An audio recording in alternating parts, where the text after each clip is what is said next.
Welcome to the Shopify Happy Hour. On this show, you'll hear from Shopify founders, operators, and growth experts sharing marketing strategies, lessons from the trenches, and real e-commerce insights, all over a different drink each episode. Today's guest is David Wachs, founder and CEO of Handwrytten, a Shopify integrated platform helping brands automate one of the oldest forms of marketing, handwritten notes. Handwrytten enables businesses to send real pen and ink cards at scale, giving e-commerce brands a way to build stronger customer relationships through thoughtful, personalized outreach. After more than 20 years in marketing, David has built a business around a simple idea. In an increasingly automated world, genuine human connection is becoming one of the biggest competitive advantages. David, welcome to the Shopify Happy Hour. Thank you so much for having me on, Dan. Really appreciate it. Awesome. Well, let's dive in. Let's kick it off. What are you drinking over there, good sir? I am drinking a Black Rifle coffee. It's called their Smoky Joe. And it's an interesting, they've, instead of going the ultra high-end route, they're going for gun-toting military guys and ex-military guys, which I am not, but it happens to be good, strong coffee, and it's near my house. So it's got that going for it. I certainly support first responders. So it's nice that they give back. Fantastic. Checks lots of boxes. So first responders and military, but also strong and close to the house. Those are two very important things. And differentiated. It's an interesting marketing versus going the same route everybody else is. They've gone a completely different tactic. So I appreciate that. Yeah, and it's always great when a brand comes into a crowded category and goes after a niche audience and speaks to them very well and then grows based on that. So super cool. Well, I've got some coffee as well. So it's right now in North Carolina. It is what I like to call the jungle season. It's like 100 degrees every day, insanely humid. You can't walk outside without your glasses fogging up. So I've got some cold brew from Charleston Coffee Roasters. Actually get it at Costco. It's just like a big old bag of really good coffee that's perfect for cold brew. So cheers to you, good sir. Thanks for coming on. Cheers to you. Thank you. All right. Well, now that we are getting sufficiently caffeinated, I'm on probably my fourth cup for the day. Let's get into some marketing stuff. Would love to kind of walk through the journey with Handwrytten. So thinking back to the early days, what inspired you to build it? Why'd you build Handwrytten? It actually goes back further than Handwrytten, and I think it's important to kind of quickly run through this. Prior to Handwrytten, I started a text messaging company in 2004. So this is before the days of the iPhone.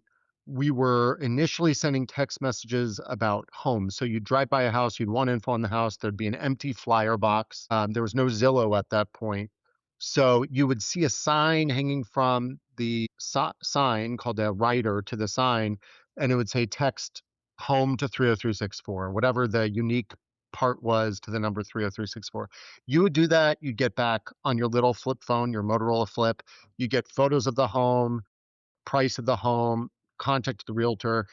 To date ourselves, you'd get a option to reply with your fax number to get faxed more information, which is very useful. And then the realtor would get a lead. So that business, which was called Sell It, quickly pivoted away from real estate because dealing with realtors can be a challenge. And we worked with large brands. So Marie Claire magazine, for instance, used basically the same system for information on products in their magazine. Apartmentsforrent.com used us for apartment information. And then we moved to general messaging. So Abercrombie and Fitch, Toys R Us, Sam's Club, Office Max, Blue Man Group, all of Broadway, the Circus. We had a Chicago Tribune.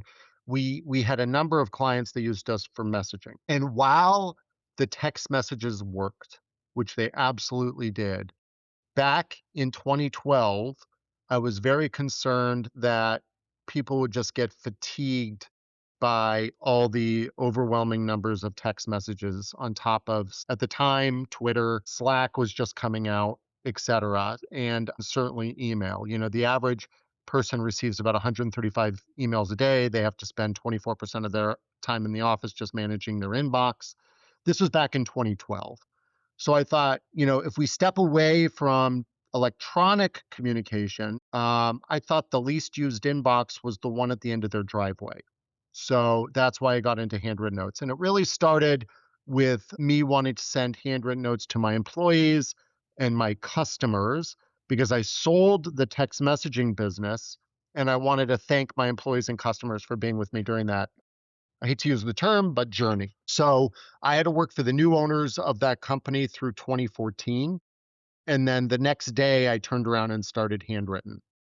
So for the past 12 years, we've grown into the largest provider of automated handwritten notes in the world. We use 200 robots located here in Tempe, Arizona.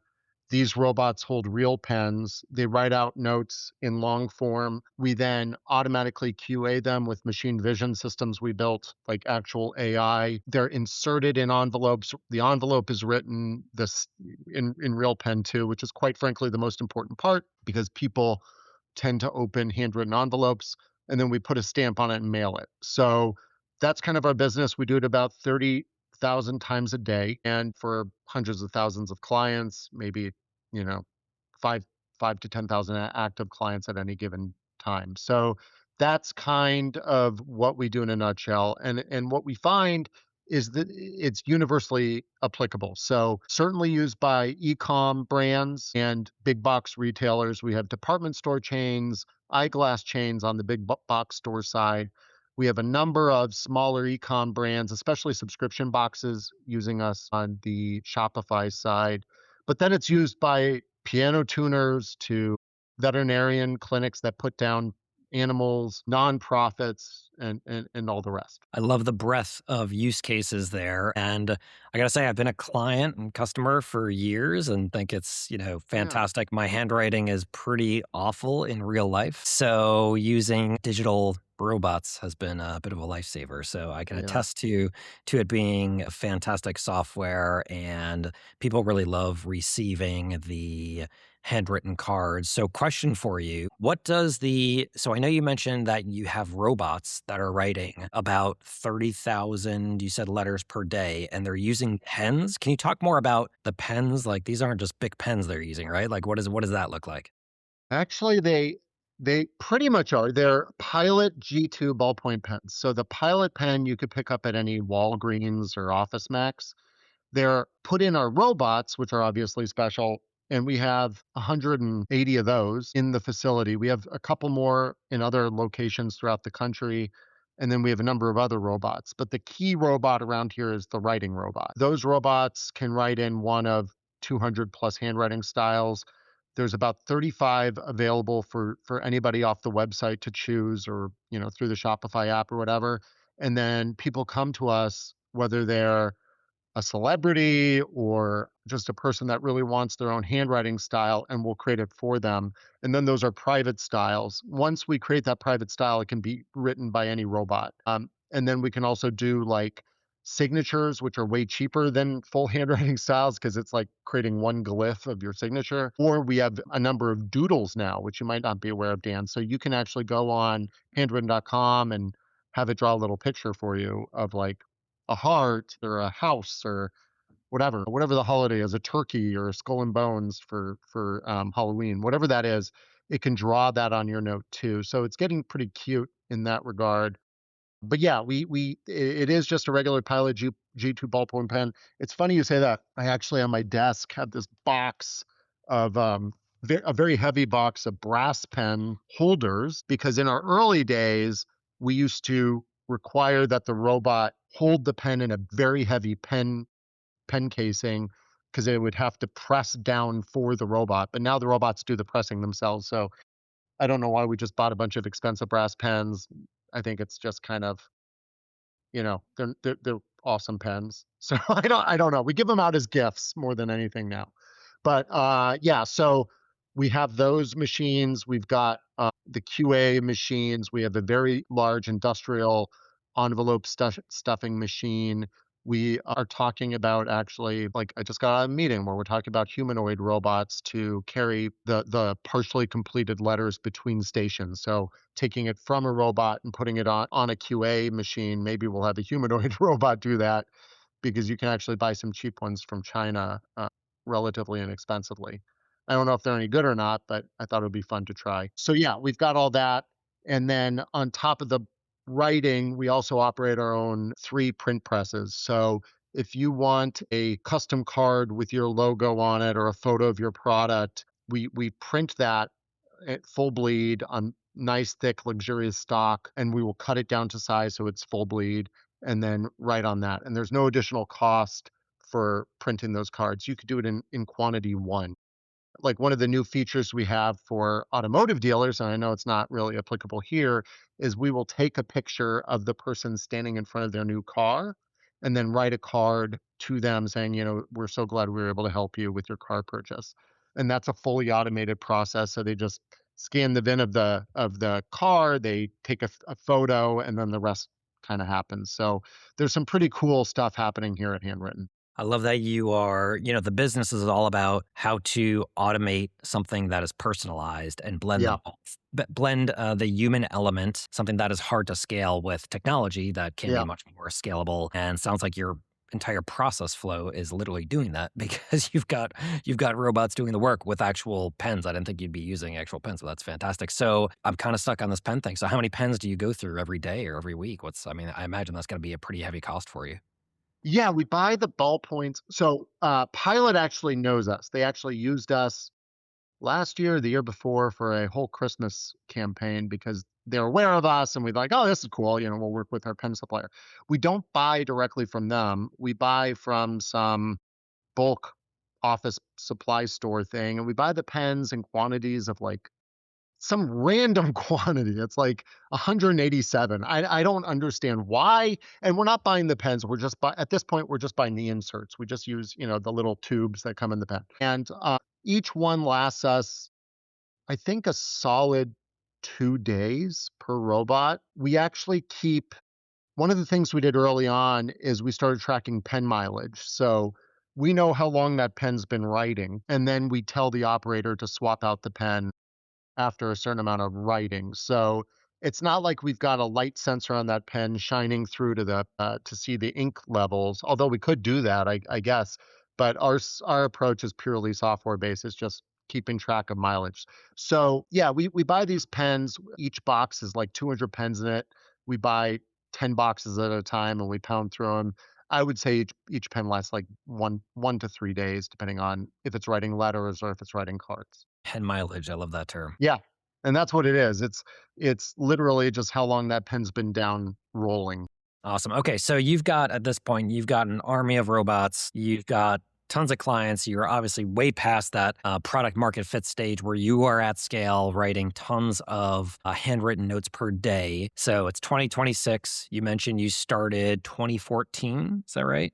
2014, yeah. 2014. So let's go back to those early days before you had this army of robots and all Yeah. these clients and all these different use cases.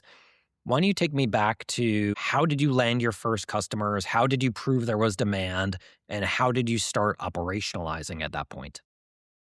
So back then, with the previous company, with Sell It, the texting company, I started that out of duress. I got fired from a company. That job's best told over beers, or that story's best told over beers.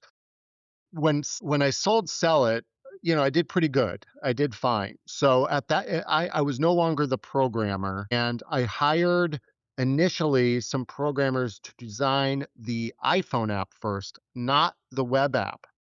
And the reason at the time I did it, and things have changed now, it's been 12 years, but I wanted what's called a separation of concerns, which means when I designed the web app for my last company, the code for the design of the web app and the code for the logic of the web app were like completely mixed.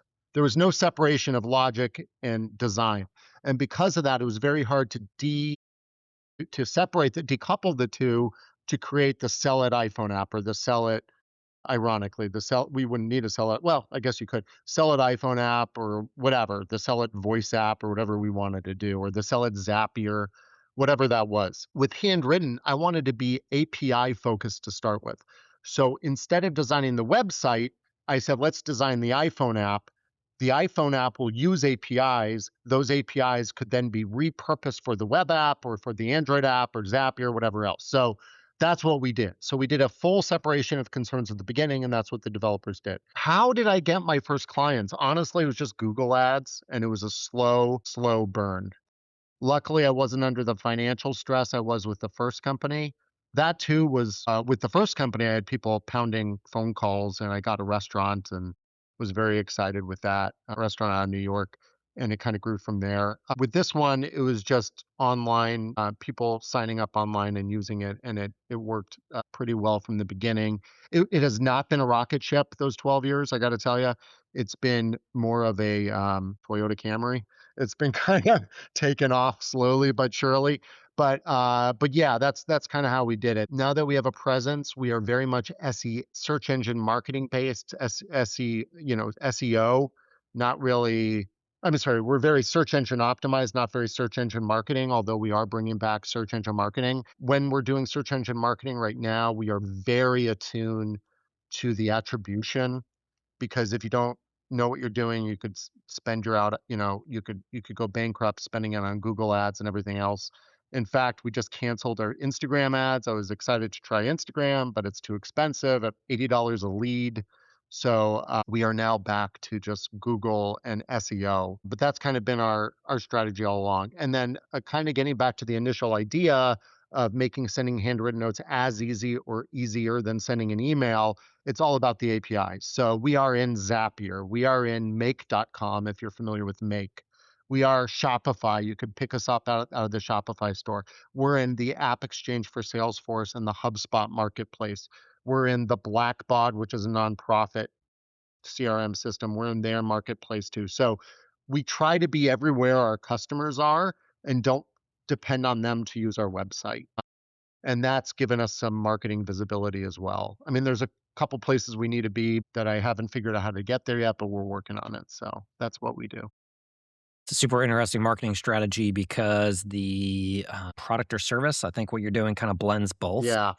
It is very innovative, but you are it seems like you're capturing demand that's already there for a product or service that's existing, which is interesting. Where typically, the way I look at a lot of marketing is you're either creating demand or capturing demand. Yes, there's some blend of both, but Instagram, TikTok, Facebook, this very visual, short form video life cycle we're in right now with marketing is very much about showcasing products and creating demand for something that wasn't Yeah. around before. And then you've got search, right? Which is great for Yeah. apparel and food and stuff and auto and people and products and services that people already know they need. And now Yeah. they're lower down the Yeah. funnel and they are actively searching for which product they want to purchase. So it's interesting because you've got this innovative product slash service, but you're really extending across all these platforms to capture demand that's there, using SEO to capture demand, using SEM to capture demand. Yeah. So you're kind of extending everywhere. Back in the early days, what would people typically search for to find you in order to convert? What does that look like?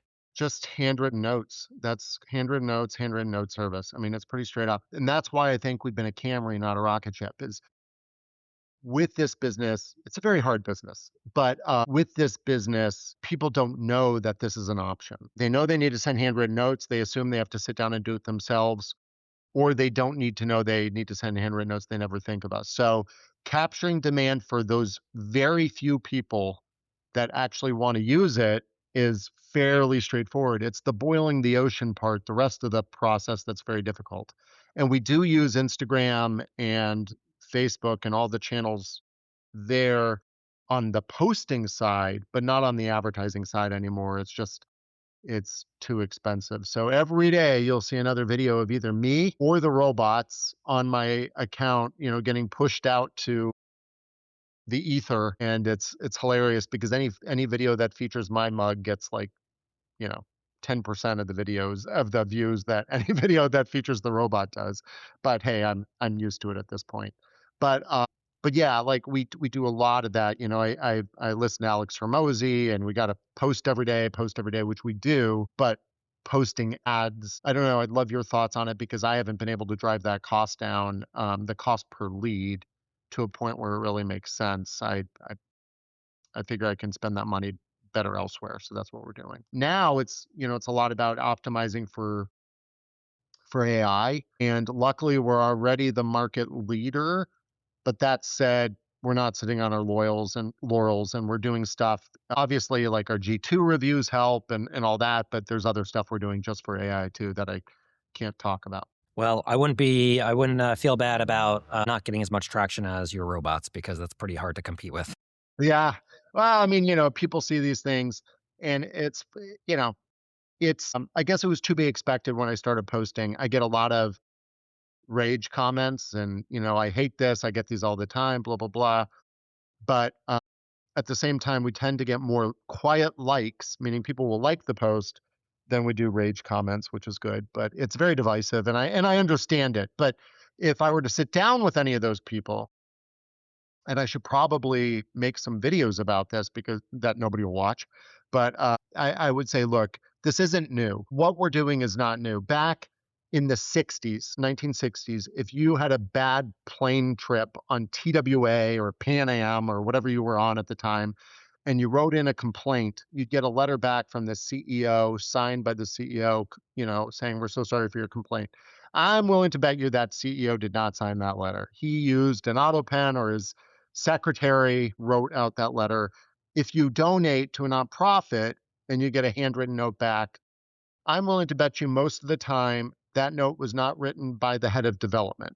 It was written by an intern sitting in a room with a bunch of other interns or volunteers working for Greasy Pizza. And so what's the difference between somebody working for pizza and a robot that's able to do your note more consistently? Not identically, because we make sure there's variances, as you know, Dan, in every note, but it's more consistent, it's more reliable, it doesn't take smoke breaks, it doesn't screw up, and it doesn't drop pizza oil on the card itself. So there's a lot of benefits for using something like handwritten versus a room of nonprofit volunteers or your secretary or hiring people in India to do it. Yeah, that's great. Well, to your point about rage comments, the way I look at that stuff is haters are going to hate, and it's good for the algorithm. So when we're creating content for brands, we're often looking to be polarizing, because content that some people will love and other people will hate is great for the algorithm. It's that sort of lukewarm middle.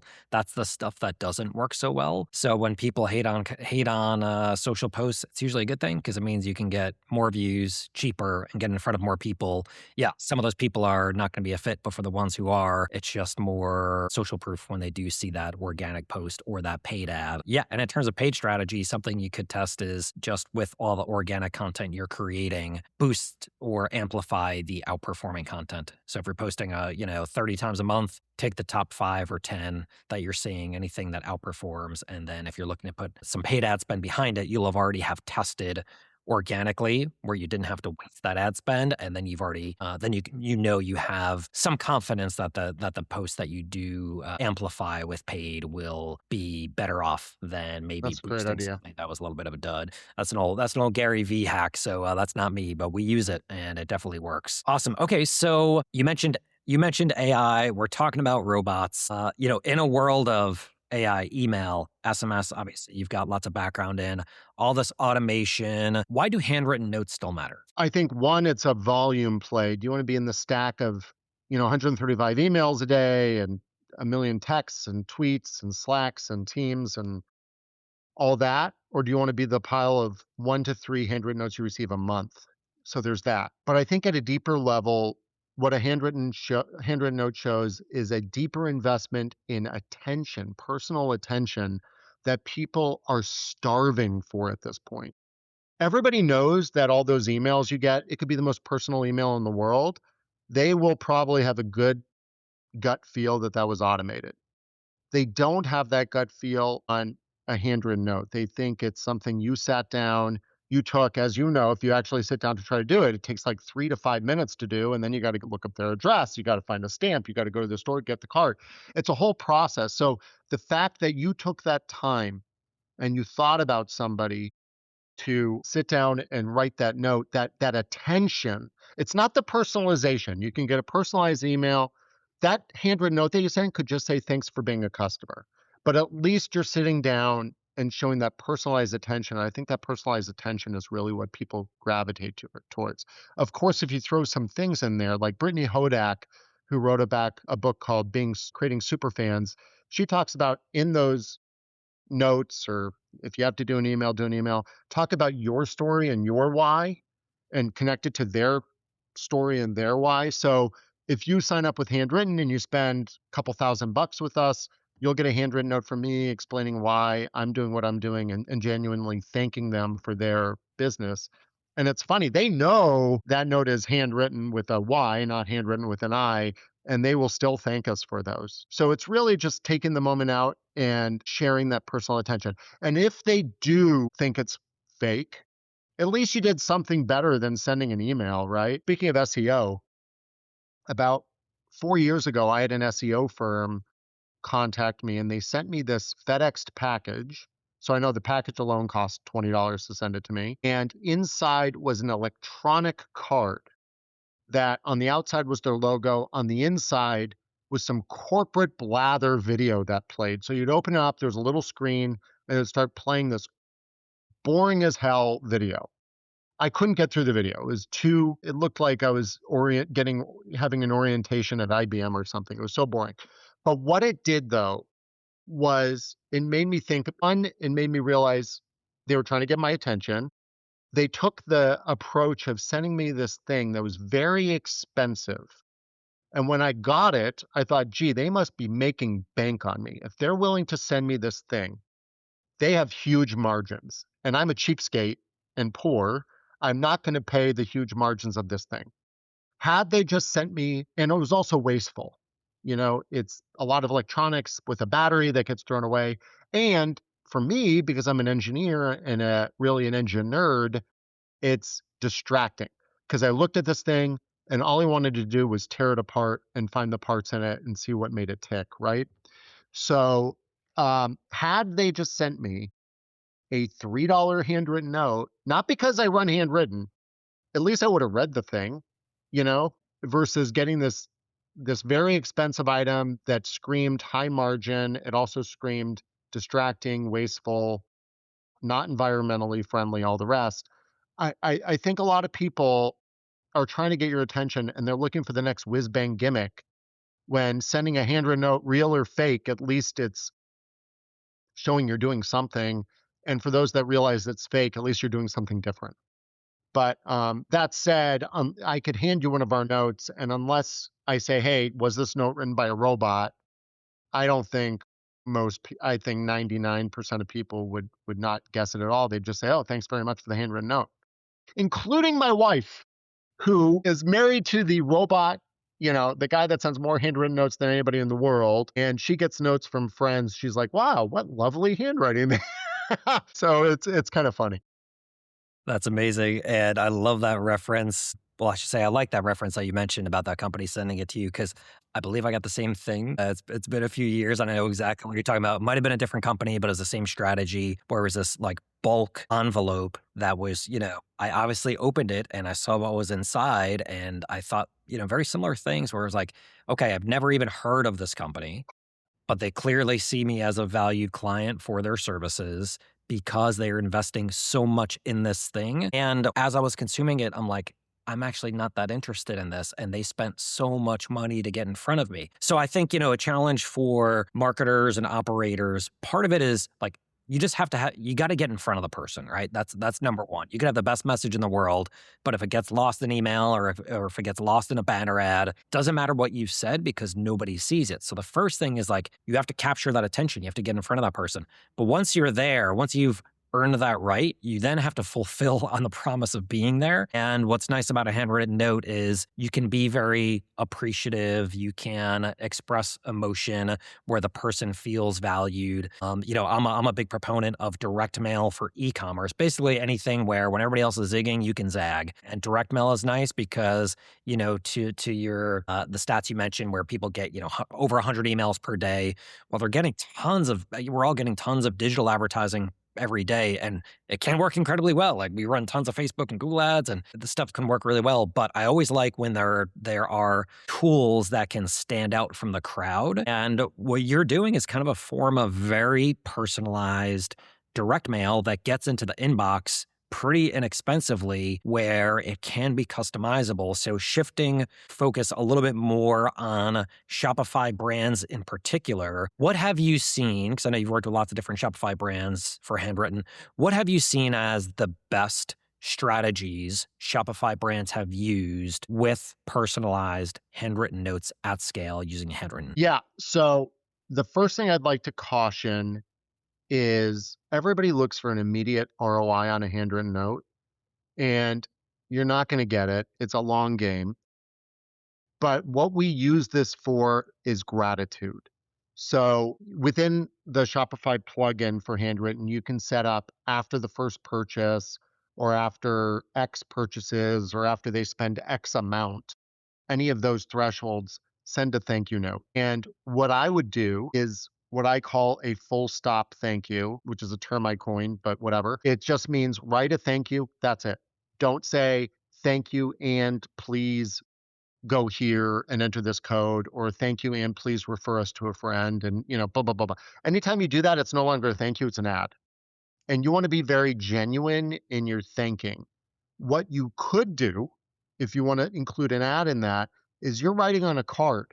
Why not have the back of the card have an ad or a coupon code or something on it, so it doesn't come across like you sat down to write that? You just wrote a kind note to the person explaining that you're a small business or medium-sized business and that you really appreciate them being a client. And if they have any questions, here's the number to reach out to. That's your note. But on the back of the card or on the top flap, you could have something printed that says, we appreciate our customers. Please, scan this QR or enter this code, whatever that is. So that's kind of our strategy for our customers. We also say handwritten notes are not a channel you want to saturate. This is 2 to 4 touch points a year. So this is after purchase thank you. That's typically first purchase, but again, it could be after a threshold. It's a birthday card, it's a holiday card, and then maybe one offer a year. So you're really reaching out 4 times a year. Then the second year, it's anniversary of purchase, birthday card, holiday card, offer. Those are kind of the cadences you get in. I don't think you should overdo it, but that's really it. So that's what we see that tends to work best. Some other examples, just for giggles, we have a snack box that works with us. They provide office snacks, and they have fallen into what's called the service recovery paradox. And the service recovery paradox is, if you screw up but provide a better customer experience, than if you over deliver on fixing that screw up, then you will win a customer for life. You actually build more loyalty than if you never screwed up in the first place. So that's the paradox. So what they do was, when they were screwing up with clients, they would send a follow-up box. That box would have an apologetic handwritten note in it. It would also have some swag and some other stuff in there. What they found is those customers had higher LTV than their overall customers. So just screw up with everybody, make up with everybody, and raise all tides. So that's what they do. If you don't want to do that, the alternative is have handwritten notes go out upon resolution of customer service requests. That is a tremendous strategy. So we work with a footwear brand doing that. So if you receive the wrong shoes, or they don't fit, or they were delayed, whatever that is, you will, from the CSR, will send a handwritten note. They'll just log into Handwritten and do it. And that goes out saying, we're so glad we were able to solve this. I'm so sorry for the initial issue. That transaction really becomes surprise and delight, because you assume that customer service rep one and done's you, right? Like they just move on. They're not thinking about you. But when somebody takes the time to think about you post event, it's like, wow. I had this happen to me personally. I bought a barbecue. Happy to mention the name of the company, Barbecue Guys. I bought the whole barbecue island, and some of the parts came banged and dented. So, and it took, I mean, these are heavy grill that had to be palleted to my house. I called them. They said, oh, we'll get you one the next day. Somehow they got me the parts the next day. And then 2 days later, I got a phone call from somebody saying, just making sure everything is good now. And I was just like, holy crap.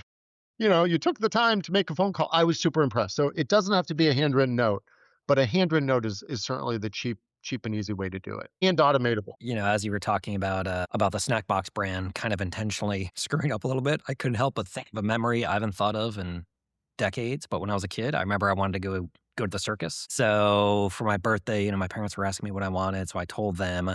And so they buy me tickets and I go to the circus. And I remember there was at one point where I forget what stunt it was. They were like on the tightrope and somebody like almost fell off. So everybody was like, you could hear a pin drop and then they had to Yeah. send somebody up to go get the person and they got him down. And as a kid, I was like, that was the craziest thing I ever saw. My aunt heard I wanted to go to the circus. So she also got me tickets. So like a week later, I go to the same circus. And wouldn't you They did. know, that same exact person at that same exact moment, like, almost fell to their death, and they had to send somebody. And I was so disappointed. I was just like, Yeah. there's something about being authentic and honesty, and I'm still a believer in that, right? And so when you can come across and say, "Hey, we screwed up, but we will, we appreciate you as a customer, and we will make this right, and here's what we did, or here's what we'll do." Like, there's something powerful in that, but there is that balance of not making it too hokey where it's inauthentic. So I think that's the balance that brands have to strike because I Yeah. remember being a kid and being so disappointed by that. But that's great. Okay, so it sounds like post-purchase as a thank you, some type of anniversary, VIP customer appreciation. Yeah. Yeah, we work with a, they're a houseware, home brand, but they also do wedding dresses, and, after somebody buys a wedding dress, they get, "We're so excited to celebrate your wedding with you. Send us photos of you in the dress, blah, blah, blah." So we do all that too, absolutely, special event. And then on the opposite side, come to our special, invitation events for those types of things, whether they're online or in store. Do you have a sense of what would you recommend for brand owners listening to this right now? Is there a specific profile? So it sounds like AOV has to be sufficient enough, or LTV has to be sufficient enough, where you're not going to do it for let's say a D2C brand where it's a one-time purchase for $15 and maybe not they're much more transactional one time. This is more for building brand loyalty. Is that what I'm hearing? Yeah, but again, we were just at a, retail trade show. I don't know if you go to Shop Talk or E-tail or any of those. If you do, we'll grab a coffee next time. But, we were giving out free handwritten cards, to these retailers, and they'd say, "Okay, well, for a test." And then they send out the handwritten notes, and then, a month later, they're like, "Yeah, we didn't get a return on it." This is a long game. A handwritten note is not like a postcard coupon. It's you're building a relationship where you become their durable brand that they go to. So, for example, and again, this isn't really a retailer example, but I think it's a good one. We work with a piano tuner in Pittsburgh. He's only in your home once a year. He tunes your piano, and then he sends you a handwritten note automatically. A year later, when he shows up at your home, a year later, because a piano only needs to be tuned once a year, he goes into your home. He often finds that handwritten note standing up on the piano. So not only was it opened and not only was it read, it is put on display on typically the most expensive thing in the home, an area that's reserved for graduation announcements and wedding photos or family photos. You cannot buy that real estate. So this is the special place handwritten notes have. It's not going to mean they're going to buy a second refrigerator a month later because you sent them a handwritten note. But a year later, when they go to buy whatever, an oven or a microwave, they will certainly think of you first. And that's kind of what it's about. So don't put this under a micro lens of ROI. You have to trust that the long-term LTV is there from these clients. But that said, yeah, I mean, if it's a $25 transaction with a higher acquisition price, I wouldn't try to get anything out of them if you never expect them to be a client again. But a lot of people are so focused on acquiring new clients. They've got all these great HubSpot dashboards or Shopify dashboards of new client growth. They're not tracking existing client LTV as much. And that's kind of the leaky bucket that you can really plug with a handwritten note. Has there been any clients you're aware of that have used it as a referral strategy? Because I could see, let's take the wedding dress brand, where a year later or 2 years later, some type of where there's been enough room between touch points. We've really loved providing this experience for you, and I guess that wouldn't be the full stop. It would be sort of the if you know anybody who would appreciate our service, we love a referral. But they serve different purposes, right? There is the pure appreciation brand loyalty play, but this also could be used as a little bit more direct response for brands. It's a fit where the offer makes sense and there's value. I think the balance is making sure the brand is not being too direct responsey or too salesy. and they're treating this as a relationship, as a friend, right? And every now and again, it's okay to ask your friend for something, but if every time you talk to your friend, you're asking them for something, that's going to get a little tired, right? So I think that's the challenge for brands is just balancing both of those worlds. Yeah, I just wouldn't lead with it. You're right. On the very first letter you send them or handwritten note you send them, don't do that. But after that, I totally agree. I think you can kind of build that trust and send them something after the fact for sure. Love it. Love it. So obviously you're pretty tech forward. You've been using robots for years. You mentioned AIO, and you're obviously using lots of technology at Handwritten. What tech trends are you watching most in, let's say, e-commerce specifically and retail right now? Right now, it's about attribution and making handwritten note attribution as much as I think people are kind of missing the trees for the forest or whatever. We are adding attribution capabilities to the platform so you could easily tag back handwritten if somebody buys something. So that is going on. I think overall with this, preponderance of AI everywhere and AI emails everywhere and AI text everything, I think handwritten notes are just going to become more valuable. So we're just going to keep doing what we're doing. We are offering more personalization of the card itself. So, the very front of the card could say, on an angle across the card, "Hey Dan, we miss you at shop XYZ," but and that would be printed. So we are doing some more customization that way, but overall our value prop is kind of staying the same, and it's just providing the best of class handwriting personalization solutions out there. But yeah, the trends we're seeing as I think everybody's purse strings get tightened, we are really working on attribution both internally and then for our clients. Fantastic. All right, so let's move on to the speed round. So each question, first answer that comes to your mind, about 30 seconds or less. What is one book that you recommend? Well, I'd have to say Brittany Hodak's Creating Superfans. I think she's a really cool, interesting thinker in the space of customer experience, and she certainly values the handwritten notes. I'd certainly say her. What is one underrated Shopify app or piece of technology that brands should know about? Well, certainly the handwritten app. We only have like 2 reviews, maybe. Yeah, that would be it. And then I think most people probably know to leverage tags as much as possible, but if you're a small owner and you don't leverage tags, one of the things we're currently adding to the Shopify handwritten app is the ability to tag people that have received handwritten notes. It's kind of valuable. It's like a mini Klaviyo. Nice. What is an under the radar brand that you love? Blueland, they do, and I wish it was cheaper. So instead of buying a thing of spray, kitchen cleaner or bathroom cleaner, or even pump soap for your hands, they sell little tablets, and then they sell the pump, the empty glass pump. You put the tablet in the pump, you fill it with water, it fizzes up like an Alka-Seltzer, and then 30 minutes later you have soap or you have spray or whatever. So it's highly environmentally friendly. One of the issues with like these little tablets that you put in your dishwasher, the little packets, is that packet has microplastics, and you're also, the packets are also liquid, so you're transporting a bunch of water, even though it's just like this big. So with Bluelin, they got rid of all the water. You add the water yourself. There's no microplastics. It is slightly cheaper than a bottle of soap, but you think you're just buying a little tablet this big. It could be cheaper. So they're really maximizing that. But I love the brand and what they stand for. What is a favorite shopping experience online or in person? Well, I don't know if it's around anymore, but Stu Leonard's. Are you familiar with Stu Leonard's? I'm a big fan of Stu Leonard's. When I'm back in that area, it is still around. There's at least two, maybe three locations.